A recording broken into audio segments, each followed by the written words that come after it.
Here with Coach Williams, just want to early on in practice, still only 3 practices now with pads on, coming up on your first scrimmage. Just can you give me a feel early on how you guys have looked? I think we've been pretty solid. I mean, I think we got a good older group with Isaiah, Alex, KD, JV, Nick Watkins. I think that's a good, solid group, And then you got guys like DJ Small that's really pushing those guys, So I'm pleased with them up until today, But again, you're in camp and you got to take it one day at a time. But I think we've been pretty solid, So. A couple guys I want to ask about. If you don't, obviously you mentioned Nick Watkins. A lot of people interested in him with his new arrival. Early on, just how's he meshed with the other guys and meshed into what you guys are doing on defense? He's solid, man. He's a mature dude that played a lot of football, and he's smart and works hard. He's going to help us. He's a great addition. So. What's it mean having that size with him and Isaiah potentially on either side? Just the added, not a lot of cornerback tandems probably in this league that are going to have that type of size. No, we do have good size. I mean, and you add JV in too. Right. All 3 of those guys are 6 foot plus, can run.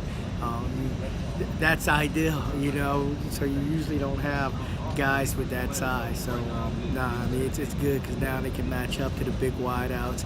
But all those guys got pretty good range and can run. So. Moving forward, obviously I mentioned you have the scrimmage coming up Saturday, next week, every day. Kind of getting into the meat right now when some decisions start getting made. What are you looking for moving forward as you hit that first scrimmage? I mean, we're just looking to see who gels, who's competitive, and who's coming out and working every day. And the more scrimmaging you can do in big scrimmages tell you a lot, about because now there's nowhere to hide. It's okay. Is he instinctive? How's he going to cover? Right now, it's all full speed.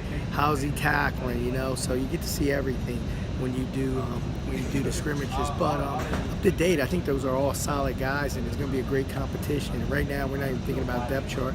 We'll start thinking about that stuff more next week. Just trying to get them reps and getting them to compete and getting them to be comfortable with the package. Just touching lastly on Isaiah Johnson, obviously a guy everyone's kind of had their eye on for a couple years since you made that switch. Showed some progress in the spring, obviously, another step forward. Has that continued? Have you seen that continue over? He comes to work every day, and he's getting better every day, and he's a competitive dude, So I always say, I know last year was his first year really playing corner, So your second year, usually you feel it, you understand it more. It's not as fast till you start to slow down, and then you can play faster, and now you can get your talents in the game, and we expect a lot out of him. But he's been working his tail off, and mentally and physically, so I mean, we're just taking it one day at a time with him and trying to get him better, but I like where he is.